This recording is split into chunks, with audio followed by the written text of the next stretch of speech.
A paz do Senhor, meus queridos, tudo bem?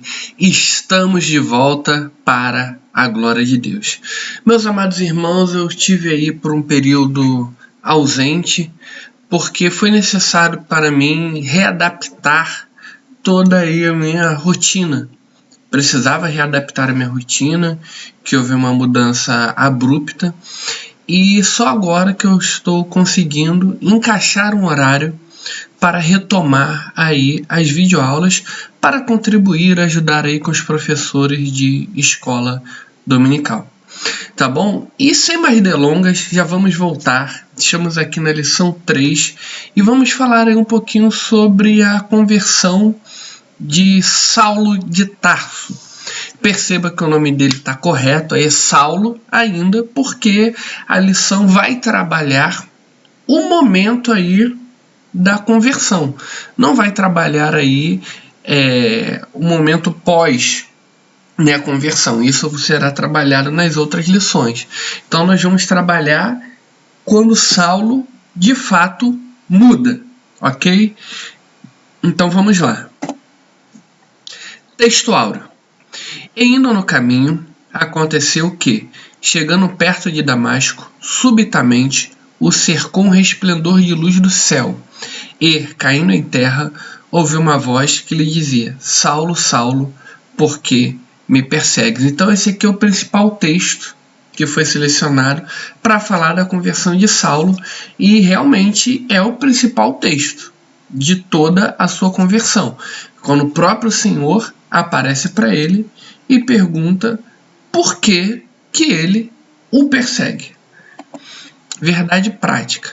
A verdadeira conversão a Cristo leva em conta o arrependimento, a fé em Jesus e uma completa transformação do pensamento, vontade e ação do homem.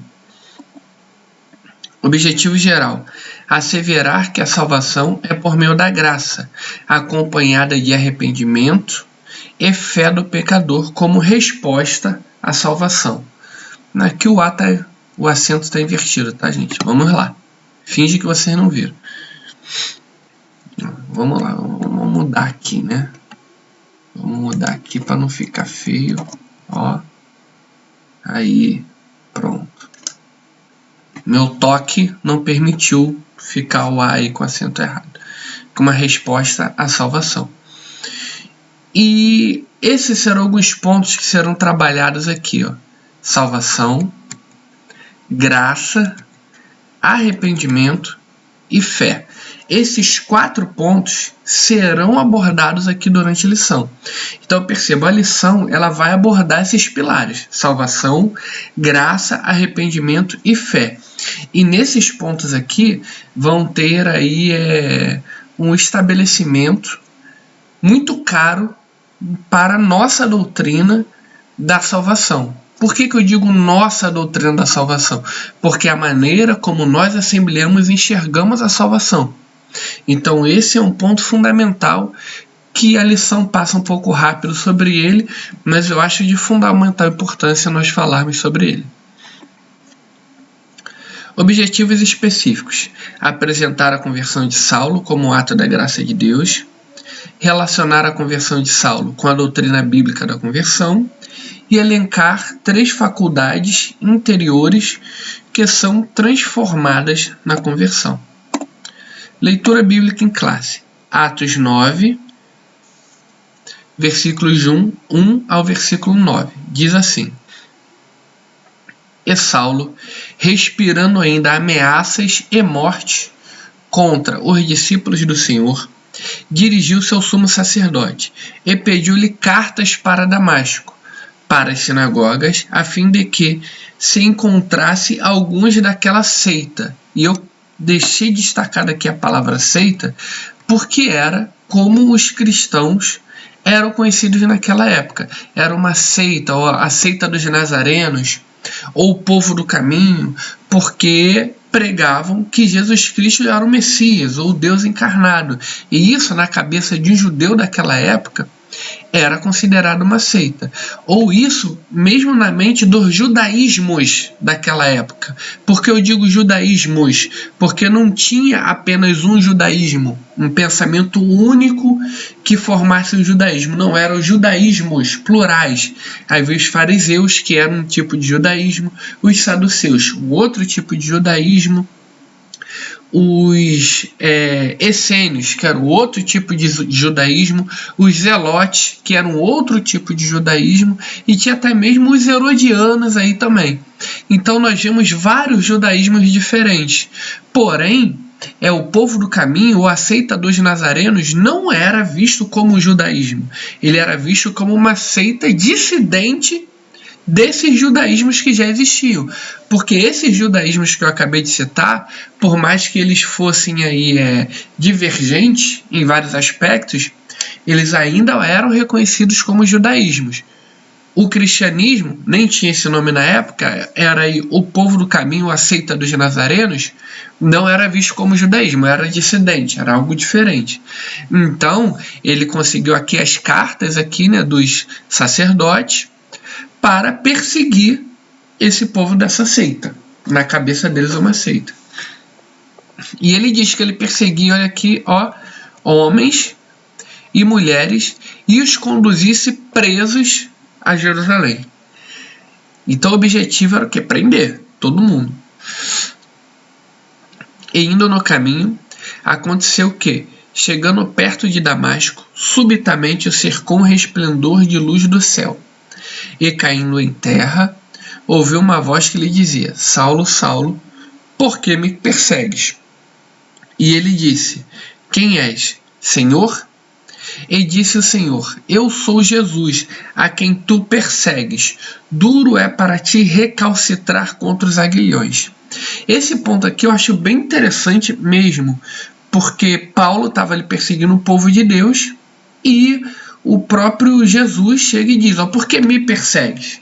Não é porque persegues o meu povo, não é porque persegues a minha igreja, não é porque persegue aqueles que pregam a minha palavra ou que continuam a minha missão. É porque me persegues. Porque Jesus diz que estaria conosco todos os dias. Então qualquer ato contra nós é um ato contra o próprio Jesus. E aqui tem uma palavra interessante: duro é para ti recalcitrar contra os aguilhões. E aqui é uma analogia que se usa ali como era utilizado ali com um boi. Porque sempre quando o boi ali estava puxando o arado, e ele meio que tomava uma atitude de rebeldia, um aguilhão ia e ali a pessoa que estava no arado ia e dava uma espetada no boi para ele conseguir ficar ali no caminho, seguir em linha reta, não lutar contra aquilo ali, porque ele tinha que puxar o arado. E a pessoa que estava com a mão no arado ia dar naquela agulhada nele. Então, Jesus dizendo para Paulo: duro é para ti recalcitrar contra os aguilhões. Então ele está dizendo para Paulo: Paulo, não adianta você se debater, eu vou te alcançar. E ele, tremendo e atônito, disse: Senhor, que queres que eu faça? E interessante que o próprio Saulo ali, ele já reconhece: quem é, Senhor? Então ele reconhece que é o próprio Deus falando com ele. E depois ele diz: o que queres que eu faça? E disse-lhes: levanta-te e entra na cidade, e lá te será dito o que te convém fazer. E os varões que iam com ele pararam espantados, ouvindo a voz, mas não vendo ninguém. E Saulo levantou-se da terra, e abrindo os olhos, não via a ninguém, e guiando pela mão, o conduziram a Damasco. E esteve 3 dias sem ver, e não comeu e nem bebeu. Então a história de quando essa luz forte faz com que Paulo caia, e ali ele tem a visão, ele perde a sua visão natural, e depois fica sem comer e sem beber durante 3 dias e 3 noites. E aqui é interessante um texto aqui que eu coloquei, foram 2 slides aqui que eu inseri, que diz o seguinte: o que fazia Saulo antes de se converter? E aqui é o texto bíblico. Diz o seguinte: quanto a mim, sou varão judeu, nascido em Tarso, da Cilícia, mas criado nesta cidade aos pés de Gamaliel. Saulo falando dele. nessa época que ele já era Paulo, instruído conforme a verdade da lei de nossos pais. Ou seja, quando ele fala da lei dos nossos pais, ele está falando o quê? Do Antigo Testamento, da Bíblia hebraica. A lei dos nossos pais é uma clara referência ali ao Antigo Testamento, a Moisés, a tudo. Zeloso para com Deus, como todos vós hoje sois. Persegui este caminho. E o texto bíblico põe caminho em letra maiúscula, porque aqui era como esse povo, os cristãos, a seita dos nazarenos, também era chamado povo do caminho. Então persegui este caminho até a morte. Aí olha o que ele fazia, prendendo e metendo em prisões, tanto homens como mulheres. Como também o sumo sacerdote me é testemunha. E todo o conselho dos anciãos, e, recebendo destes cartas para os irmãos, fui a Damasco, para trazer manietados, ou seja, preso pelas mãos, para Jerusalém, aqueles que ali estivessem, a fim que fossem castigados. Aí depois um outro texto. A mim que dantes fui blasfemo e perseguidor e opressor, mas alcancei misericórdia, porque eu fiz ignorantemente na incredulidade. E a graça do nosso Senhor superabundou com a fé e o amor que há em Jesus Cristo. Aí tá, é o trecho aqui do Interagindo com o Professor, que diz o seguinte. Ao se encontrar com Jesus Cristo no caminho para Damasco, Saulo teve a sua vida completamente regenerada. Então sublinhei a palavra aqui, regenerada.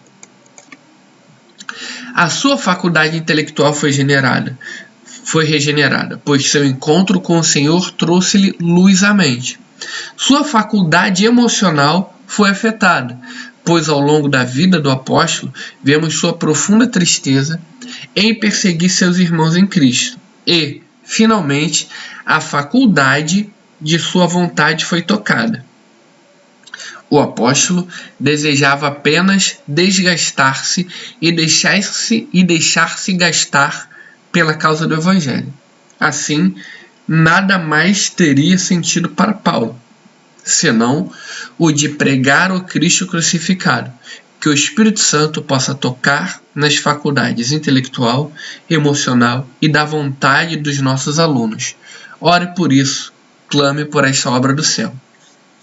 Aqui, nesse trecho Interagindo com o Professor, ele vai abordar aqui a regeneração, que é um ponto fundamental da doutrina da salvação, e vai abordar um pouquinho do que ele vai trabalhar lá na frente no tópico 3, que são as faculdades que foram afetadas de Paulo. E aqui são as faculdades intelectual, emocional e da vontade. Introdução. A conversão de Saulo de Tarso, indiscutivelmente, foi um dos mais importantes acontecimentos da história do cristianismo. Saulo tornou-se um dos mais célebres defensores da doutrina de Cristo. Então, assim, foi um dos acontecimentos mais importantes porque ele deu toda a base doutrinária e teológica, toda não, né? Muito da nossa base doutrinária e teológica vem das cartas paulinas. Então a conversão dele foi fundamental, inclusive, para a produção do Novo Testamento, porque só ele produz 13 cartas. Além disso, Atos dos Apóstolos menciona e tem Paulo como um dos protagonistas, sobretudo na segunda parte, e nós vemos também Pedro falando que os textos de Paulo são de difícil entendimento e cita os textos de Paulo como escritura já naquela época. Então, de fato, a conversão de Saulo foi um dos acontecimentos mais importantes da história do cristianismo. Ele tornou-se um dos mais célebres defensores da doutrina de Cristo. Nesta lição, veremos como ele passou por uma mudança radical. Então, aqui a mudança que ele passou foi radical, na forma de pensar acerca do nosso Senhor. No caminho para Damasco, de um modo poderoso, Jesus chamou a razão e entendimento de Saulo, e este mudou de atitude por meio de uma impactante experiência sobrenatural. Então, a conversão de Saulo se deu por uma experiência sobrenatural.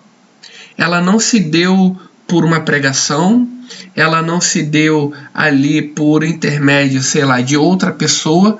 O próprio Senhor apareceu para ele. Então foi uma experiência sobrenatural que Saulo teve diretamente com o Senhor. Assim, se por um lado Cristo tomou a iniciativa, por outro, Saulo respondeu com arrependimento e fé. Então percebam, a iniciativa da salvação foi da parte de Deus, mas teve uma resposta de Saulo.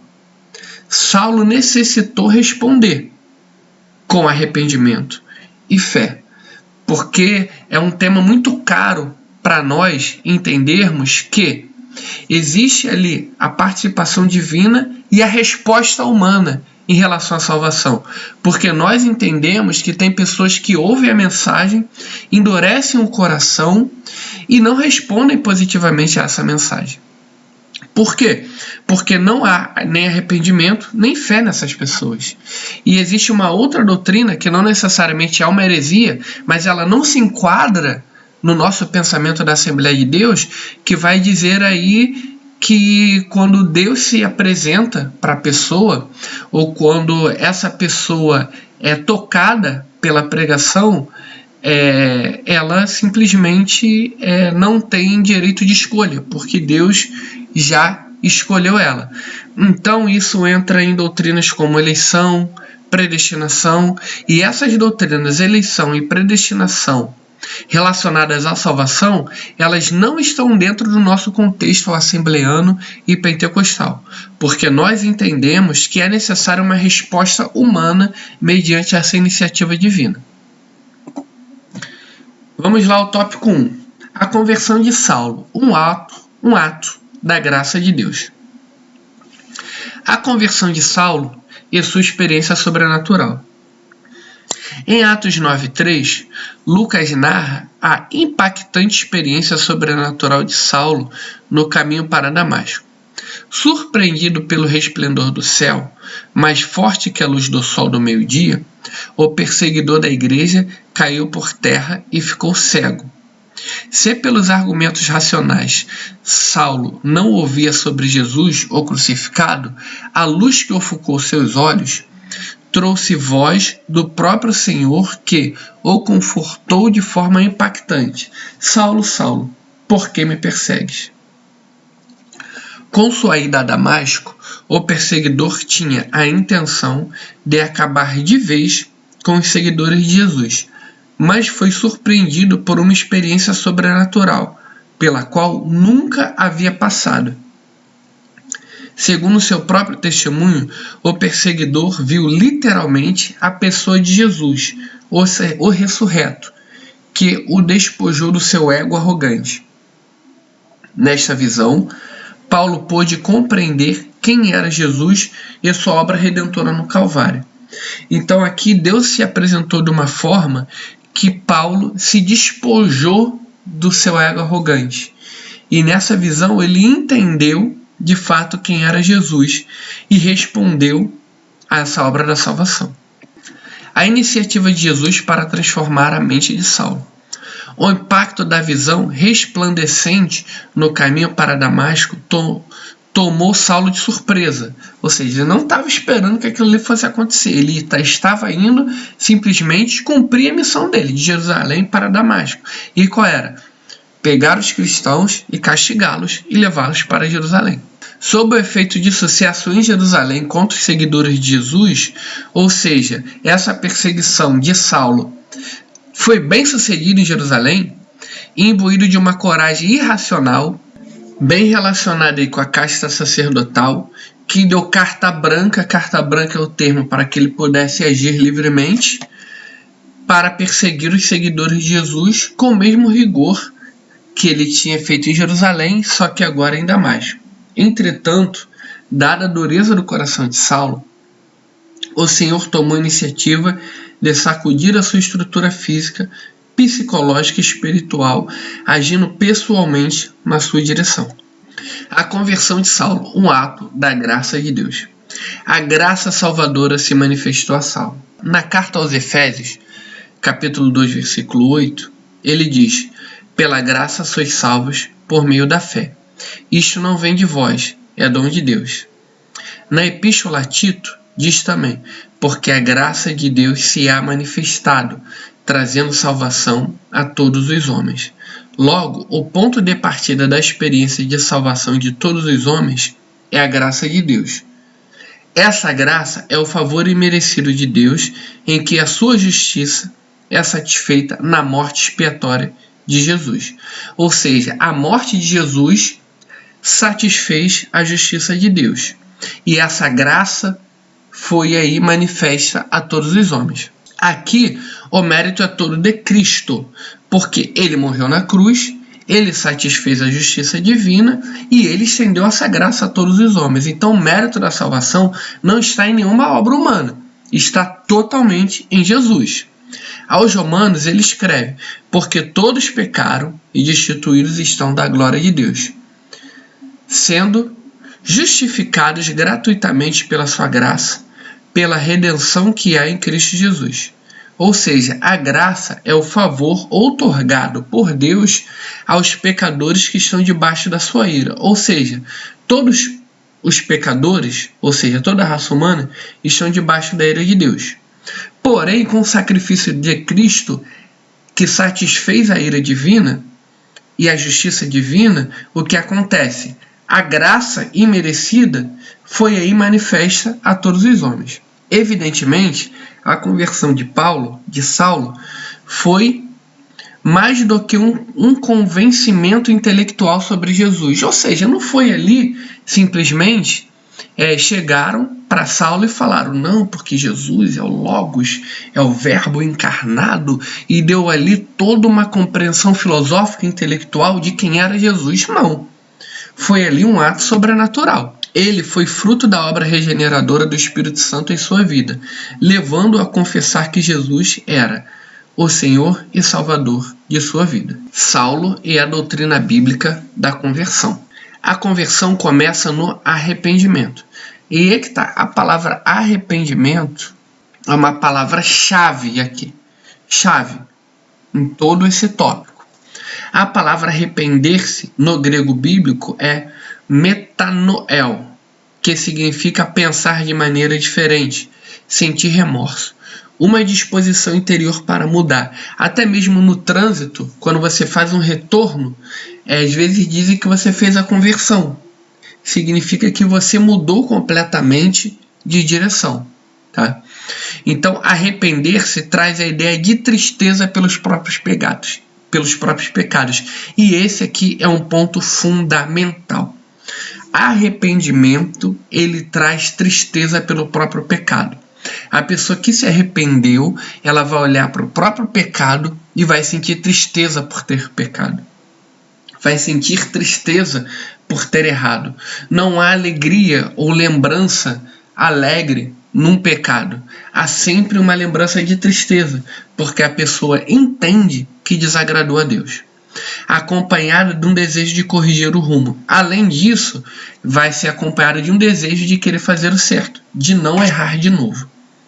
É a mudança na mente que induz a correção de caráter e a conduta moral.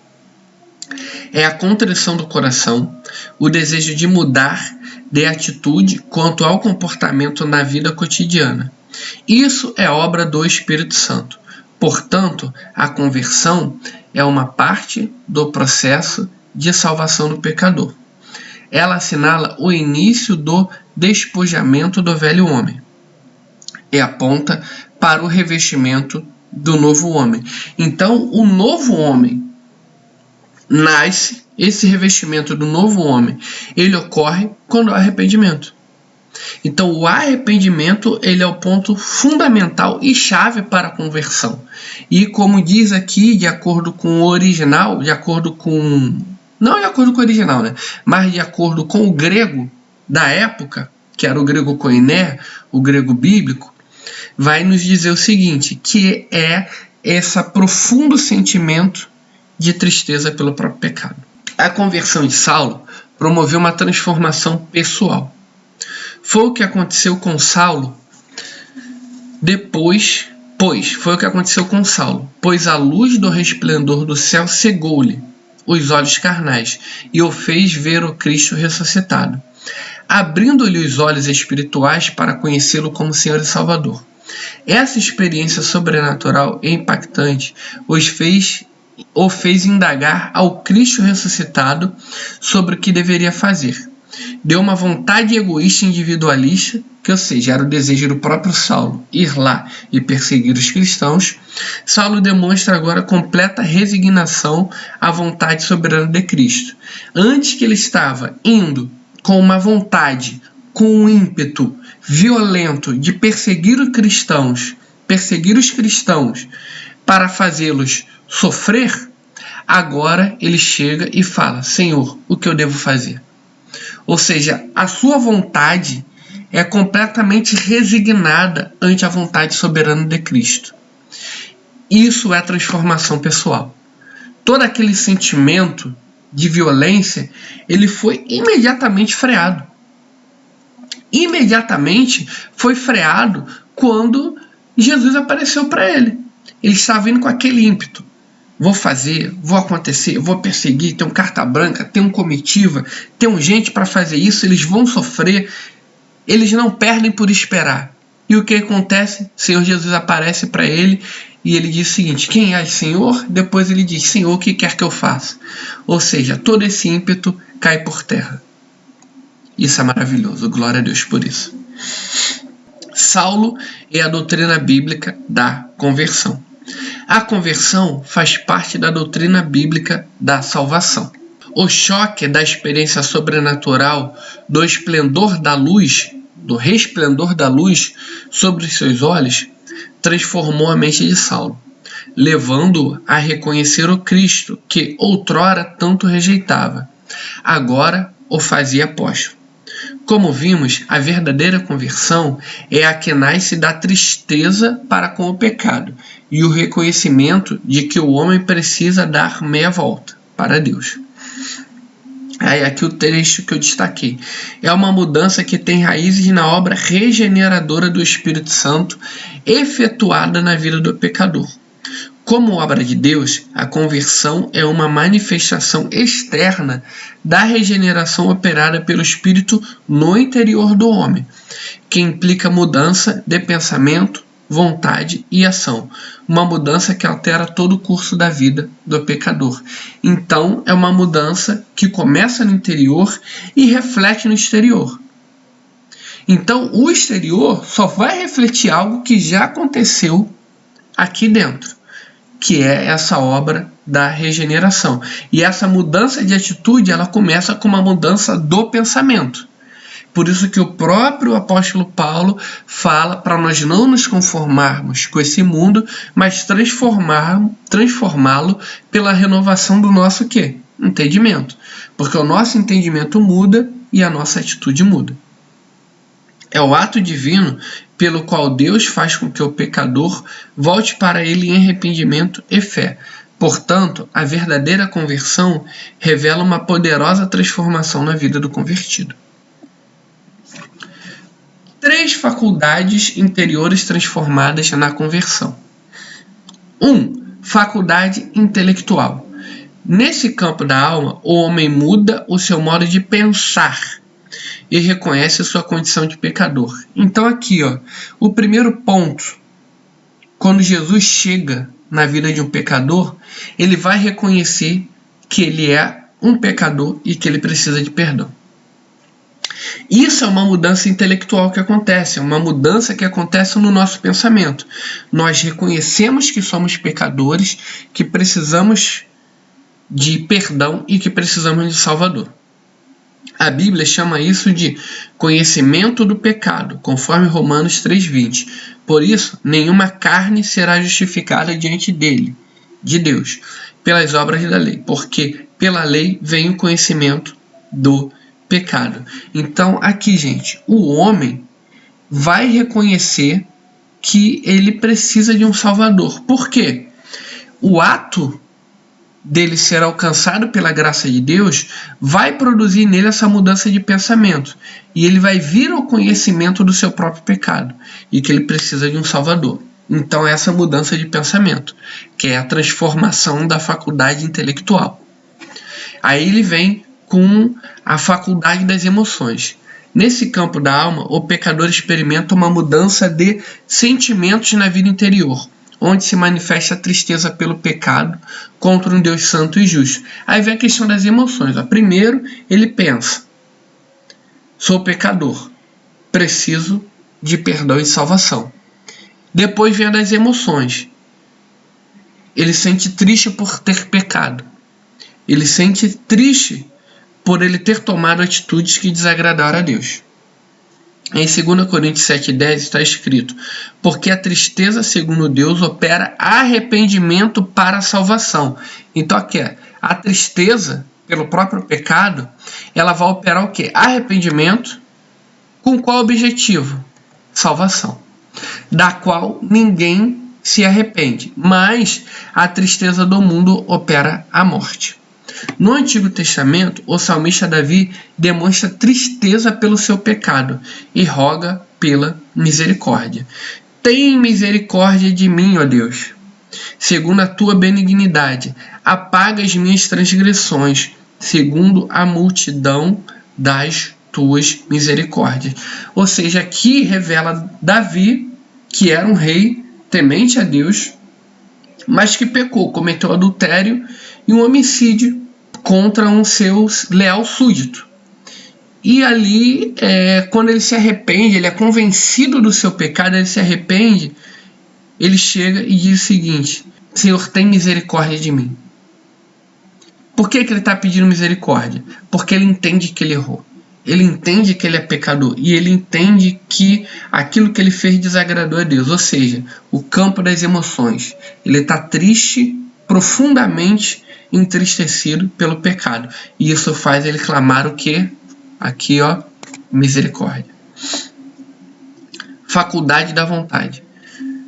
Se o homem está convencido em seu intelecto e sentimento a respeito do seu pecado, resta-lhe agora exercer a sua vontade. O pecador agora pode pensar, desejar e fazer o que deve ser feito para a glória de Deus. Aqui, agora que vem o campo da vontade, a faculdade da vontade. Primeiro, pensamento intelectual.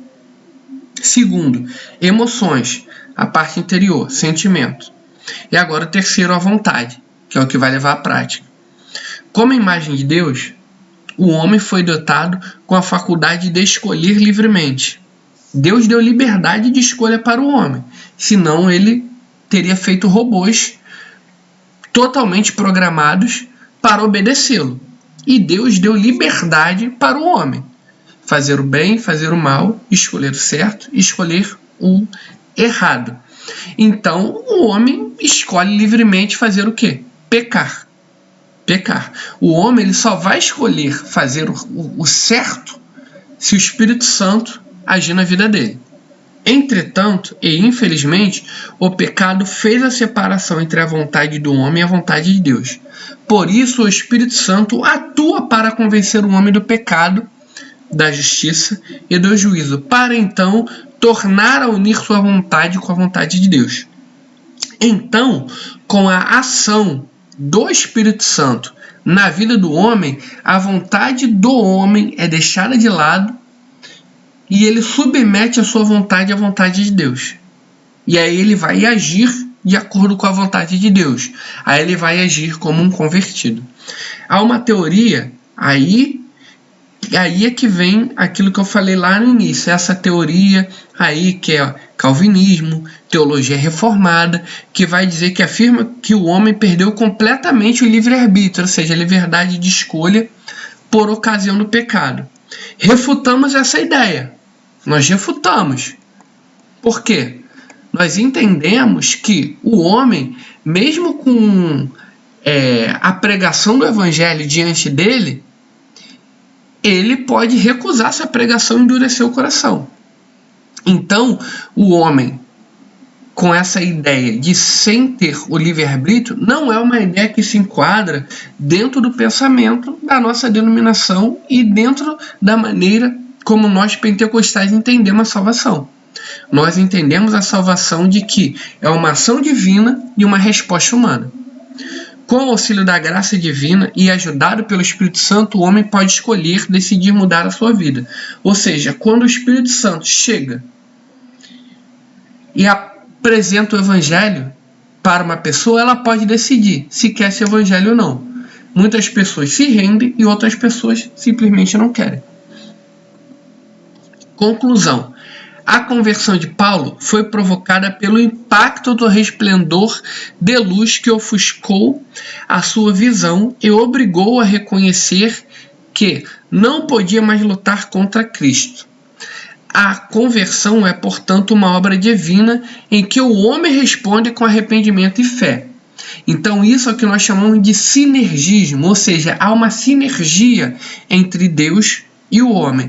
Deus toma essa primeira atitude para se apresentar ao homem, que foi a obra que Jesus fez, e a graça que é estendido, como o próprio texto bíblico do apóstolo Paulo diz, que a graça foi manifestada a todos os homens, a todos, não só para alguns, não só para um grupo de eleitos, não só para um grupo de escolhidos, não. A graça de Cristo ela foi manifestada para todos os homens. E os homens eles vão responder com arrependimento e fé se eles querem essa graça ou não. Na conversão, a soberania de Deus caminha de mão dadas com a responsabilidade humana. Por isso, o arrependimento e a fé conduzem o pecador a ser redimido pelo sangue de Cristo. Ok, meus irmãos? Então aqui eu tratei um pouquinho teologicamente e biblicamente a questão da conversão de Saulo. E perceba que ele mudou radicalmente. Houve mudança, houve conversão porque houve mudança.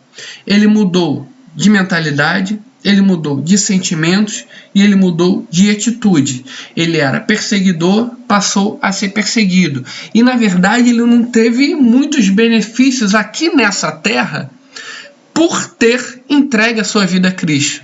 Pelo contrário, ele foi açoitado, foi espancado, foi apedrejado, foi preso. Tudo isso porque se converteu e se propôs a pregar o Evangelho.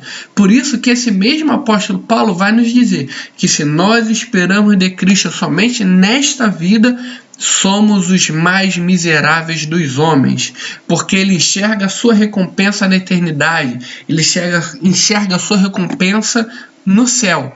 Então este é o nosso principal alvo, o céu, a eternidade. Ok, meus queridos? E fim, espero ter proporcionado uma boa aula. Agora, estou enquadrando a gravação de aulas na minha rotina e espero continuar aí até o final do ano. Orem por mim, orem pela minha vida, tá bom? Assiste o vídeo até o final, se inscreva aí no canal, curta o vídeo, compartilhe com os amigos e vejam aí na descrição, tem alguns links de indicação de livros sobre a vida de Paulo. Se for do seu interesse comprar, clica aí embaixo na descrição. Falou?